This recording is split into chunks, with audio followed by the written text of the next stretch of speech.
Dear students, in this lecture we will discuss about valence bond theory (VBT) of coordination compounds. And this theory came to existence in 1930s. Before this theory, Werner has given a theory for coordination compounds, that what kind of bond will be between metal and ligands. After that, valence bond theory came to exist, where the metal ligand bonding was found to be covalent type. So in this lecture we will discuss about the postulates of this theory, what are the main points of this theory, and about the valence bond theory for octahedral complexes. According to this theory, metal ligand bonding is due to the donation of electron pairs by ligands to the metal atom और metal atom. Metal ligand जो bonding होती है valence bond theory के according, ये जो bonding है ये कैसे है, ये किस वजह से है? It is due to the donation of electron pairs by the ligands to the central metal atom or ion in a coordination compound.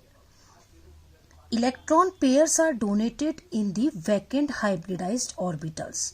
अब ये जो इलेक्ट्रॉन पेयर्स हैं, जो लिगेंड है वो कहाँ देगा? आप जानते हैं लिगेंड्स क्या होते हैं? लिगेंड्स होती हैं generally anionic species, sometime they may be positive species or they may be neutral dipolar species. तो उनकी टेंडेंसी क्या होती है? इलेक्ट्रॉन पेयर डोनेट करने की होती है.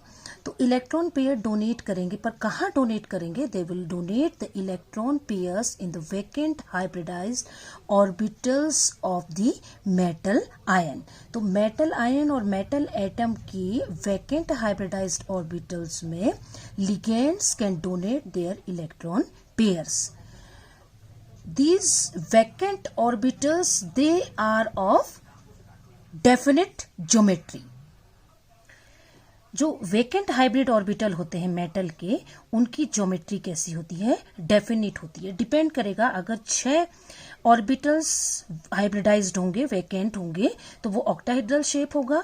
अगर 4 खाली होंगे तो वो या तो टेट्राहेड्रल होगा या स्क्वायर प्लेनर कॉम्प्लेक्स होगा. अगर 3 खाली होंगे तो वो प्लेनर होगा, और अगर 2 खाली होंगे तो वो लीनियर होगा. तो जो शेप होगा किसी भी कोऑर्डिनेशन कंपाउंड का, that will depends upon the vacant hybrid orbitals.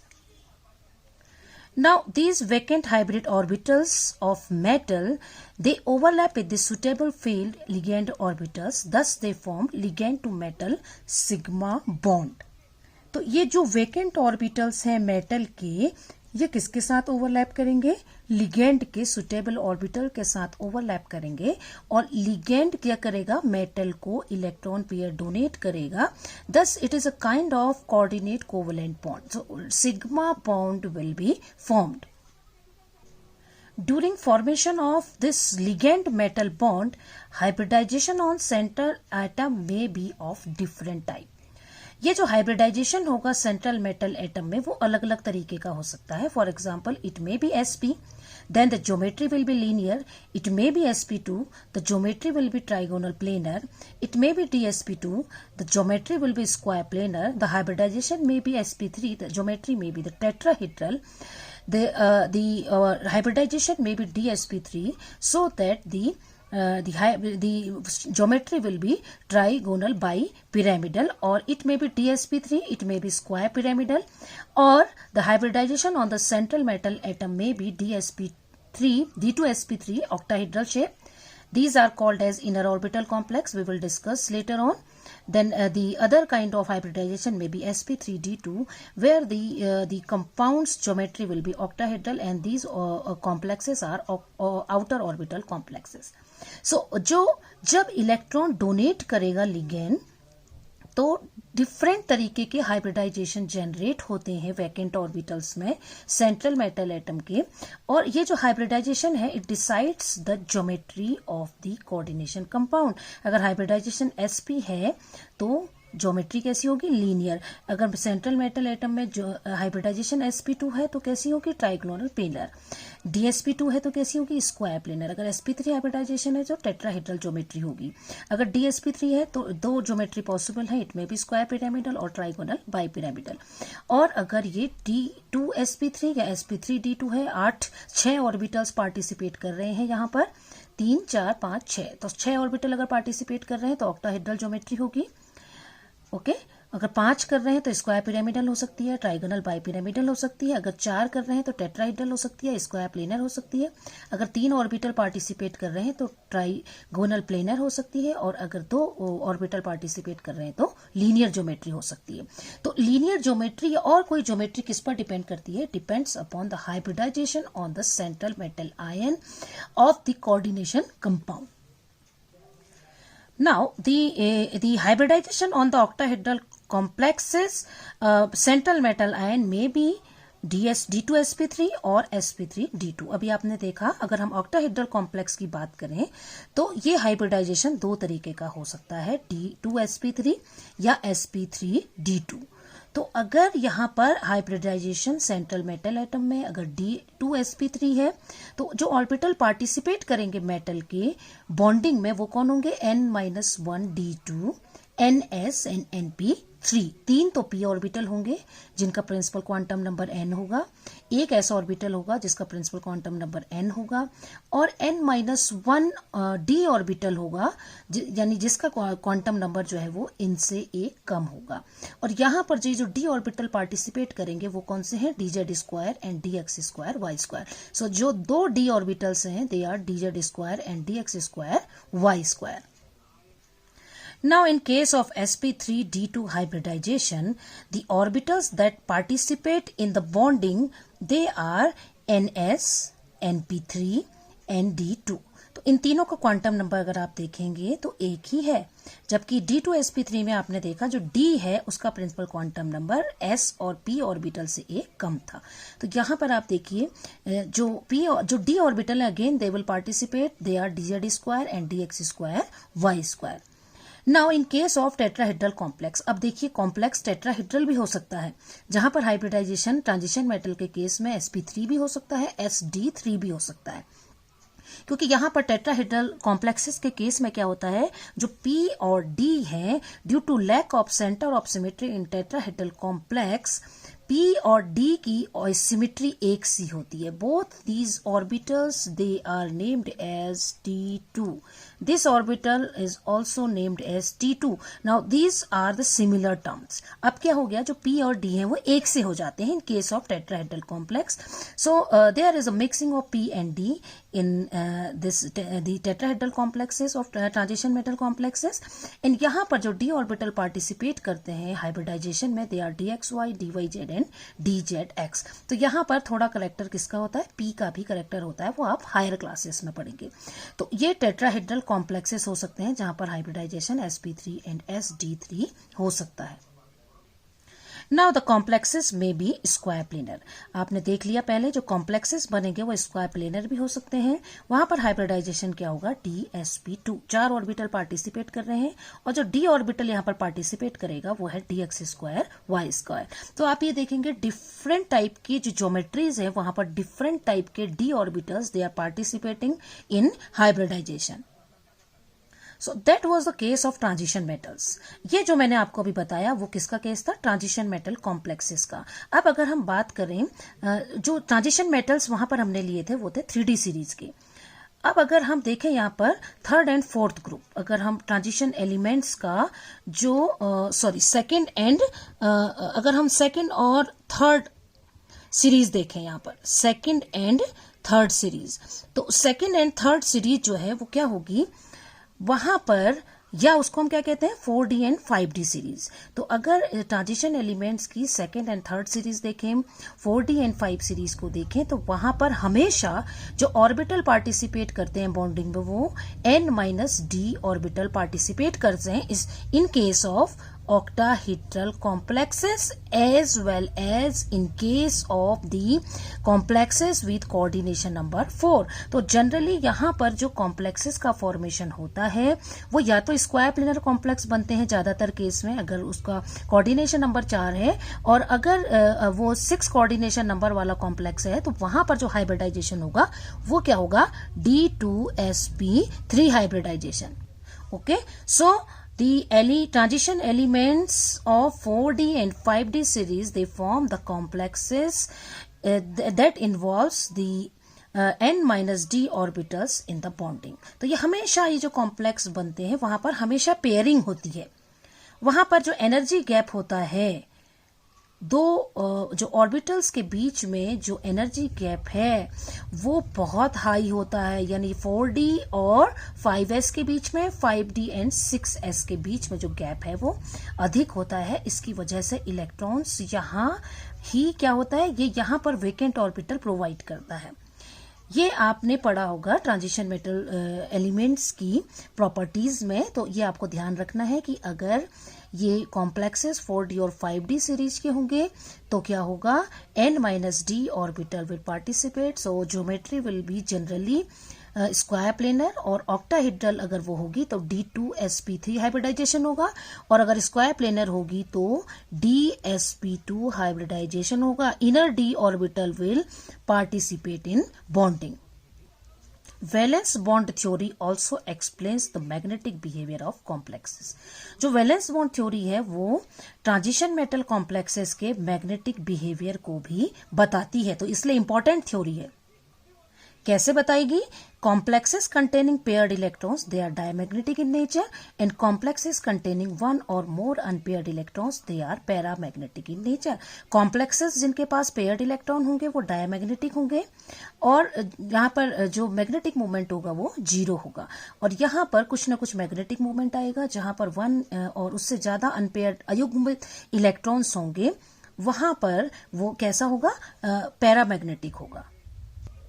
Now we will discuss about the octahedral complexes through the valence bond theory. अब हम यहाँ पर डिस्कस करेंगे कि octahedral complexes में कैसे ज्योमेट्री होती है, कैसे बॉन्ड फॉर्मेशन होता है as per valence bond theory. Coordination number क्या होगा ऑक्टाहेड्रल कॉम्प्लेक्सेस में, सेंट्रल मेटल आयन का 6 होगा, ये तो आपको पता है. हाइब्रिडाइजेशन क्या पॉसिबल है, 2 पॉसिबल है, हम पहले डिस्कस कर चुके हैं, या तो D2sp3 होगा या sp3d2 होगा. अगर ये D2sp3 होगा तो इस तरीके के कॉम्प्लेक्सेस को हम कहते हैं inner orbital octahedral complexes. Inner d orbital is participating in bonding. यहाँ पर outer d orbital is participating in bonding. So sp3d2 hybridised central metal atom complexes, they are known as outer orbital octahedral complexes. तो ये हमें नाम से ही पता चल रहा है कि यहाँ पर इनर ऑर्बिटल पार्टिसिपेट कर रहे हैं, यहाँ पर आउटर ऑर्बिटल पार्टिसिपेट कर रहे हैं, इसलिए इनका नाम इसी के हिसाब से रखा गया है. अब हम पहले डिस्कस करेंगे D2sp3 hybridised central metal ion का, जिनको कि इनर ऑर्बिटल ऑक्टाहेड्रल कॉम्प्लेक्सेस भी कहते हैं.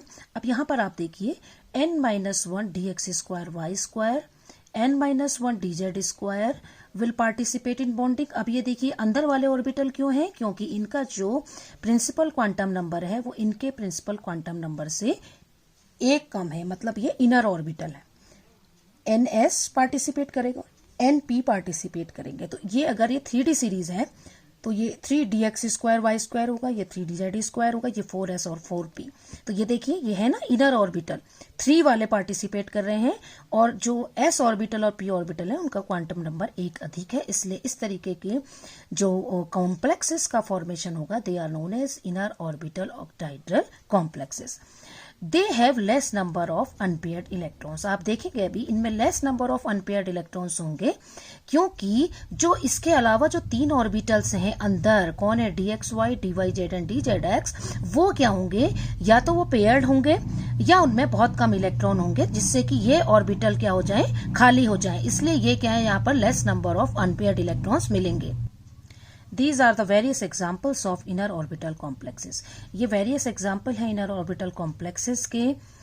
titanium, vanadium, chromium, this iron, cobalt, and many other complexes. They show they show the geometry octahedral, and the hybridization they show is D2sp3 hybridization, and they are inner orbital complexes. Now, which kind of complexes they can show inner orbital complexes? कौन से ऐसे complexes हैं जो कि inner orbital complex बनाते हैं? उसके लिए कुछ स्पेशल कॉन्फ़िगरेशन हम याद रख सकते हैं, जैसे for example all D0, D1 and D2, D3 configurations containing complexes, they form inner orbital complexes. So D0, D1, D2, D3 configurations, they all form the inner orbital complexes. Then chromium and other metal complexes with strong ligands like carbonyl, Cn-, dipyridyl. So these are the complexes which can form the inner orbital complexes. Now all the CO3 complexes except COF6 3- and COH2O whole thrice F3, all CO3 complexes they form inner orbital complexes. तो ये कुछ points हैं जो आपको याद करने पड़ेंगे, जैसे D0 कॉन्फ़िगरेशन है, D1 है, D2 है, D3 है, ये तो हमेशा इनर ऑर्बिटल कॉम्प्लेक्स बनाएंगे. इसके अलावा मेटल आयंस जो है वो इस तरीके के लिगेंड्स जैसे साइनाइड है, कार्बोनिल है, डाइपायरिडाइल है, इन लिगेंड्स के साथ ये इनर ऑर्बिटल कॉम्प्लेक्सेस बनाएंगे. और स्पेशली कोबाल्ट के केस में 3 जो कॉम्प्लेक्सेस होंगे ज्यादातर वो सब इनर ऑर्बिटल होंगे accept these 2 complexes. Okay, now we will start the examples of inner orbital complexes. So first I will discuss these examples. ये एक ही तरीके के कॉम्प्लेक्स हैं, ये सभी कोबाल्ट के 2+ कॉम्प्लेक्स हैं, ये सभी इनर ऑर्बिटल कॉम्प्लेक्स का फॉर्मेशन करते हैं. ये देखिए, अगर हम एक कॉम्प्लेक्स ले लें दैट इज CONH3 होल 6 2+, तो इस कॉम्प्लेक्स को अगर हम लें तो ये तीनों जो मैंने कॉम्प्लेक्स आपको बताए ये तीनों के एक सी ज्योमेट्री होती है, एक सा हाइब्रिडाइजेशन होता है कोबाल्ट के ऊपर.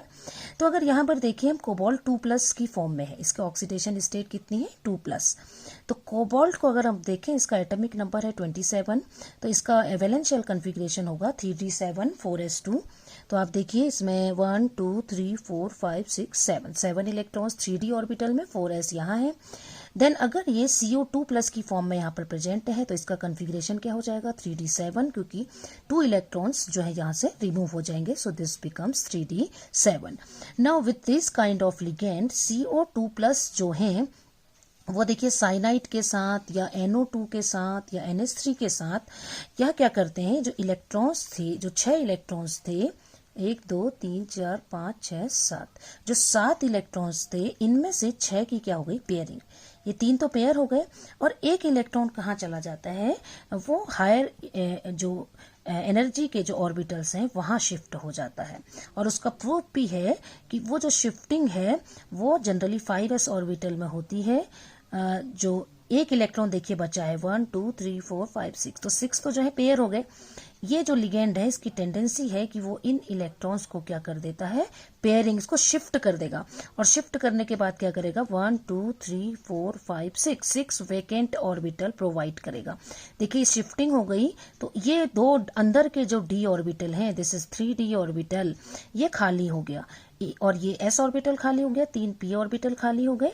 और ये 6 orbital then they hybridise and form 6, ये 6 जो हैं D2sp3 हाइब्रिडाइज्ड ऑर्बिटल बनाएंगे. और इन हाइब्रिडाइज्ड ऑर्बिटल पर ये जो x है, it may be NH3, it may be NO2 और it may be Cn-. So they will provide their electron pairs to these vacant hybrid orbitals. तो हाइब्रिडाइजेशन क्या हो गया D2sp3. तो कैसी ज्योमेट्री हो जाएगी, ऑक्टाहेड्रल ज्योमेट्री.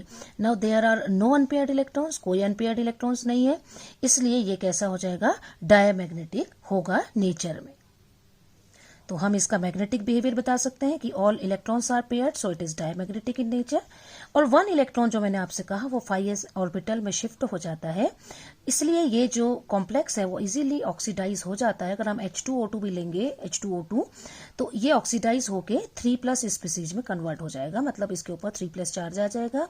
तो ये इजीली ऑक्सीडाइजेबल है, इसका मतलब जो इसका इलेक्ट्रॉन है ऐसे ऑर्बिटल में है जहां से वो आसानी से क्या हो सकता है, निकल सकता है। तो ये आसानी से ऑक्सीडाइज हो सकता है, इसका मतलब एक इलेक्ट्रॉन जो है वो इन जो हायर एनर्जी के इलेक्ट्रॉन्स जो ऑर्बिटल्स हैं उनमें ये इलेक्ट्रॉन शिफ्ट हो जाता है। दूसरा एग्जाम्पल हम देख रहे हैं क्रोमियम का कॉम्प्लेक्स, और क्रोमियम का जो कॉम्प्लेक्स है वहां पर देखिए CN लिगेंड है।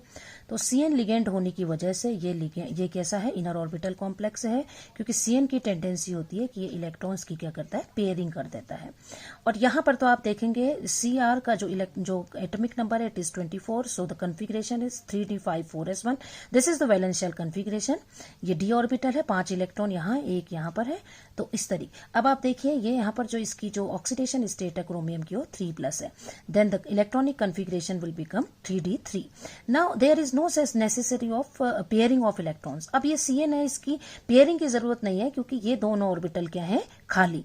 तो आप देखिए 1 2 3 4 5 6 6 ऑर्बिटल खाली हो गए।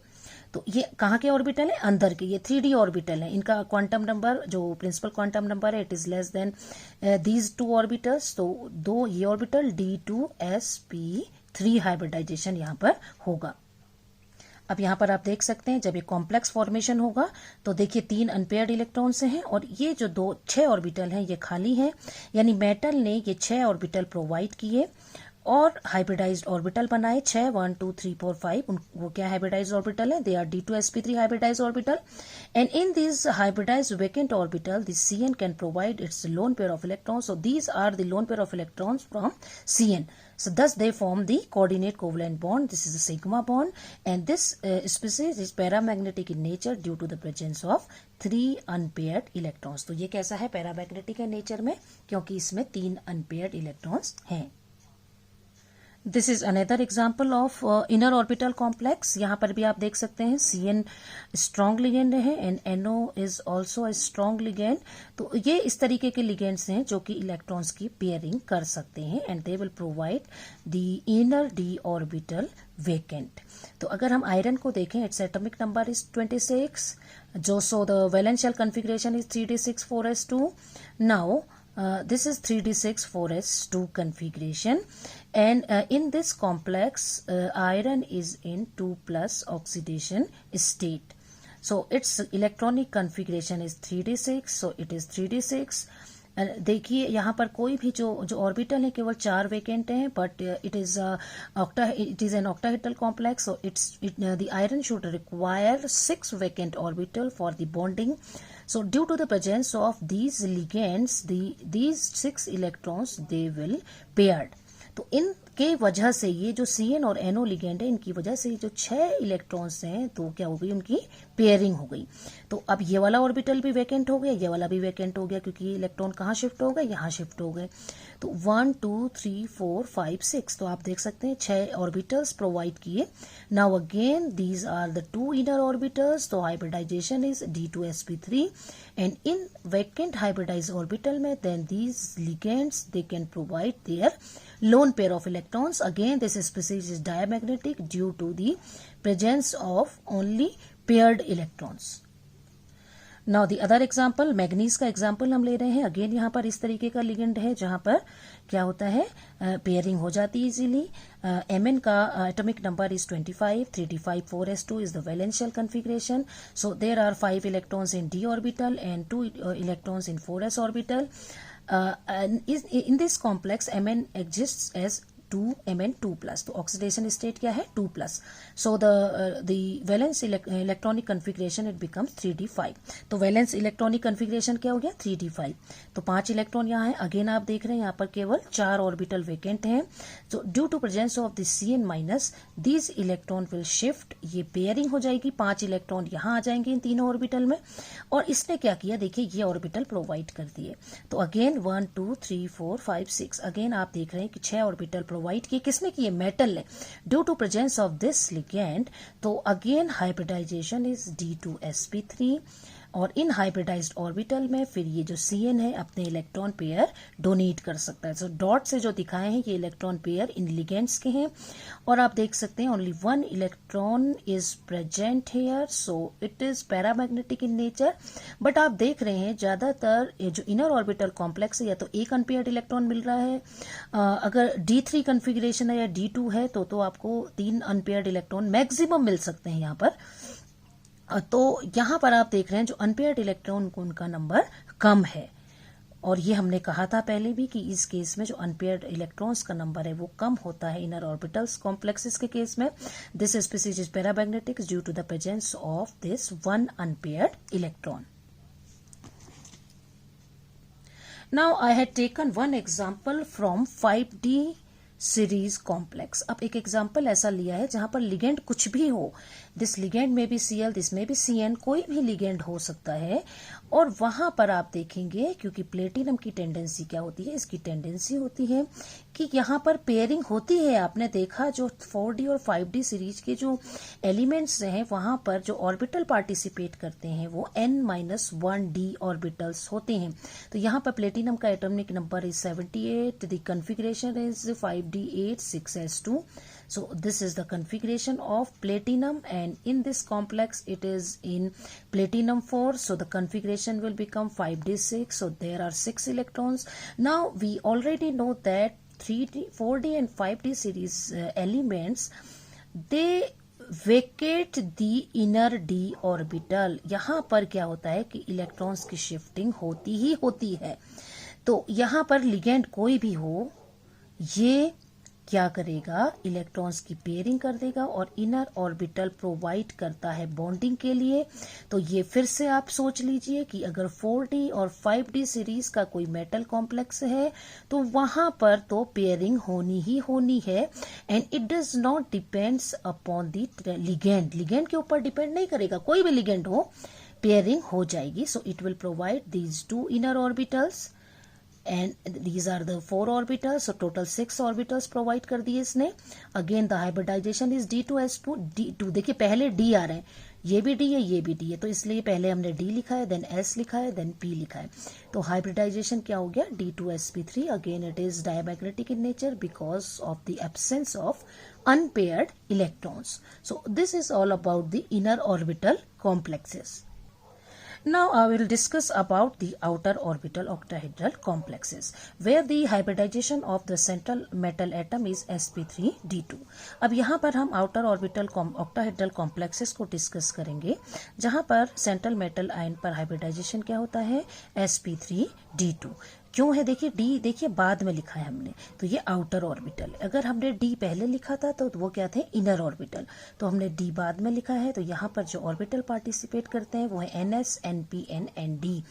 1 4s orbital, 3 4p orbitals and 2 4d orbitals will participate। again the d orbitals participate are dx square y square and dz square। और यहाँ पर आप देखेंगे जो outer orbital complexes होंगे वहां पर more number of unpaired electrons होंगे। यहाँ पर unpaired electrons का नंबर inner orbital complexes के comparison में अधिक होगा। These are the various examples of outer orbital complexes। Chromium complex, यहाँ पर आप देखेंगे ज्यादातर जो लिगेंड्स हैं वो H2O, NH3 और हेलाइड्स, इस तरीके के लिगेंड्स आपको मिलेंगे जहां पर आउटर ऑर्बिटल कॉम्प्लेक्स होंगे और इनकी बहुत टेंडेंसी नहीं होगी कि ये इलेक्ट्रॉन्स को पेयर कर पाएं। तो आपने देखा NH3 जो है वो कुछ इनर ऑर्बिटल कॉम्प्लेक्सेस में भी कहीं पर यूज हो रहा था, जैसे वहां पर आपने देखा कोबाल्ट का कॉम्प्लेक्स था स्पेशली जहां पर NH3 लिगेंड था, ये आपको ध्यान रखना पड़ेगा। और बाकी NH3 और H2O लिगेंड्स के जो कॉम्प्लेक्सेस हैं वो आउटर ऑर्बिटल कॉम्प्लेक्स बनाते हैं, इनकी टेंडेंसी पेयरिंग की बहुत अधिक नहीं होती है। केवल आपने 1-2 कॉम्प्लेक्स देखे जहां पर कोबाल्ट का कॉम्प्लेक्स था, कोबाल्ट 2 का कॉम्प्लेक्स, और जहां पर NH3 लिगेंड की तरह एक्ट कर रहा था। अब ये याद कर सकते हैं आप जो कन्फिग्रेशंस डिफरेंट हैं D4, D5, D6, D7, D8, D9, D10। और उनके साथ लिगेंड्स कैसे होंगे, H2 हो सकता है, NH3, ACAC, ethylene diamine, fluorine और हैलाइड्स। सो इस तरीके के जो कन्फिग्रेशंस हैं, यहाँ इन तरीके के लिगेंड्स के साथ अगर कॉम्प्लेक्स बन रहा है तो ये आउटर ऑर्बिटल कॉम्प्लेक्स होगा। और 2 कॉम्प्लेक्स मैंने आपको पहले भी बताए थे, जो कोबाल्ट थर्ड के 2 complex specially COF6 3 negative and COH2 whole thrice F3, ये 2 स्पेशल कॉम्प्लेक्स हैं जो कि आउटर ऑर्बिटल कॉम्प्लेक्स बनाते हैं। बाकी सारे cobalt third complex inner orbital complex का फॉर्मेशन करते हैं। Now this is the example of outer orbital octahedral complex. This is chromium complex where the ligand is H2. यहाँ पर ligand क्या है, H2। देखिए क्रोमियम जो है वो उसका जो एटॉमिक नंबर है वो 24 है, कन्फिग्रेशन क्या है 3d5-4s1। So 3d5-4s1, chromium is in 2+ state, so the configuration will become 3d4. So 4 electrons are there. Now I have shown you 3d as well as 4d orbital. This is the inner orbital, inner d orbital, and this is the outer d orbital. So this is the difference between outer orbital complex and inner orbital complex. So now due to presence of this H2, अब यहाँ पर क्या है, H2 है। तो जबकि आपने इससे पहले कॉम्प्लेक्स मैंने आपको बताया था, अभी मैं आपको फिर कंपैरिजन में दिखाऊंगी। क्रोमियम का एक कॉम्प्लेक्स आपने देखा था जहां पर वहां पर CN लिगेंड हो सकता है। तो अगर CN होगा तो वहां पर इलेक्ट्रॉन की पेयरिंग होगी, लेकिन अगर यहाँ पर H2 होगा तो इलेक्ट्रॉन की पेयरिंग नहीं होगी। तो आप देखिए 4 के 4 इलेक्ट्रॉन एज इट इज है, इनकी पेयरिंग नहीं हुई, तो केवल एक ऑर्बिटल खाली है, जबकि ये ऑक्टाहेड्रल कॉम्प्लेक्स है। So it require 2 orbitals. तो ये क्या करेगा कि 1 2 3 4 एंड 2d ऑर्बिटल बाहर से ले लेगा। तो हाइब्रिडाइजेशन क्या हो जाएगा, sp3d2। सो दिस इज, यहाँ पर आप देख सकते हैं कि ये आउटर d ऑर्बिटल पार्टिसिपेट कर रहा है, इसलिए हाइब्रिडाइजेशन क्या है, sp3d2। और ये आउटर ऑक्टाहेड्रल कॉम्प्लेक्स है क्योंकि यहाँ पर d ऑर्बिटल जो पार्टिसिपेट कर रहा है ये आउटर है, क्योंकि ये इलेक्ट्रॉन यहाँ भरे हैं, इस ऑर्बिटल में इलेक्ट्रॉन भरा है, इसको खाली होना चाहिए, लेकिन ये इलेक्ट्रॉन यहाँ शिफ्ट नहीं हो सकता because of this H2O. The difference is that this ligand cannot shift these electrons while the Cn minus ligand can shift these electrons. तो ये अंतर है ligand के presence का। Now this species is paramagnetic in nature due to the presence of 4 unpaired electrons. तो आपने देखा यहाँ पर देखिए 4 unpaired इलेक्ट्रॉन है, जबकि इससे पहले आपने इनर ऑर्बिटल कॉम्प्लेक्स देखे जहां पर आपने देखा या तो 1 इलेक्ट्रॉन अनपेयर्ड था या 2 या 3 से ज्यादा unpaired electron inner orbital complex में नहीं थे, जबकि आउटर ऑर्बिटल कॉम्प्लेक्स में you will find 5 unpaired electrons too. Now this is another example COF6 3 negative. इसको मैंने आपको बार बार कहा है कि ये आउटर ऑर्बिटल कॉम्प्लेक्स होता है। कोबाल्ट के 2 ऐसे कॉम्प्लेक्स हैं जो 3+ स्टेट में होते हैं और octahedral complex outer orbital complex होते हैं, और बाकी सारे कॉम्प्लेक्स इनर ऑर्बिटल कॉम्प्लेक्स होते हैं। तो कोबाल्ट का जो एटॉमिक नंबर है 27 है, इसका outer electronic configuration becomes 3d7-4s2। So this is 3d7-4s2। Again I have written the outer d orbital also.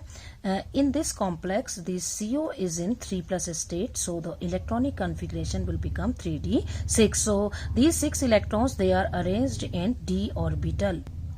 Now if we see the formation of this complex, so this F is very weak ligand and it cannot pair these electrons. ये क्या करेगा, ये इन electron को pair नहीं कर पाएगा। तो ये जो 2 ऑर्बिटल हैं ये वेकेंट नहीं होंगे। अगर ये वेकेंट नहीं होंगे तो ये बाहर के जो ऑर्बिटल हैं ये वाले ऑर्बिटल्स को हाइब्रिडाइजेशन में इन्वॉल्व करेगा। So these orbitals they will vacant, then these will hybridise, and then this F ligand, it can donate its electron pair to these 6 hybridized orbitals and thus form 6 sigma bonds. So geometry will become the octahedral, and these are the electron pairs donated by F minus.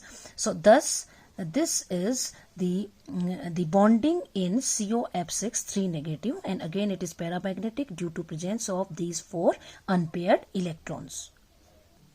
ये iron का example है। Again आप देख रहे हैं H2 is the ligand, और यहाँ पर जो आयरन है वो +3 स्टेट में है। सो आयरन का जो एटॉमिक नंबर है it is 26, its valence shell configuration is 3d6-4s2। This is 3d6-4s2। Again, the Fe3 plus configuration, it becomes 3d5. So this is 3d5. So due to presence of this H2O, these electrons, they cannot paired, ये shifting नहीं होगी। तो आप देख रहे हैं ये दो ऑर्बिटल भी क्या है, भरे हुए हैं, तो ये कैसे पार्टिसिपेट करेंगे बॉन्डिंग में। Thus these two are outer orbitals, they will participate in bonding. Then these 6 orbitals, they will mix and hybridize and form 6 sp3 hybridized orbital. And in this sp3 hybridized orbital, the H2O, 6 H2O, they can donate their lone pair of electrons. तो इस तरीके से आप देखेंगे 6 इसमें sigma coordinate bond बनेंगे, और ये यहाँ पर अपने जो लोन पेयर ऑफ इलेक्ट्रॉन है ये यहाँ पर क्या कर सकता है, प्रोवाइड करेगा। और ये स्पीसीज क्या है, पैरामैग्नेटिक है due to presence of 5 unpaired electron. तो आप देख रहे हैं यहाँ पर 5 अनपेयर्ड इलेक्ट्रॉन भी हो सकते हैं, मैक्सिमम नंबर ऑफ इलेक्ट्रॉन्स का अनपेयर्ड हो सकता है आउटर ऑर्बिटल कॉम्प्लेक्स में। ये दूसरा एग्जाम्पल है आयरन का, जहां पर आप देखेंगे दो तरीके के लिगेंड्स हैं, H2 है, NO है, और यहाँ पर आयरन की जो ऑक्सीडेशन स्टेट है वो +1 है।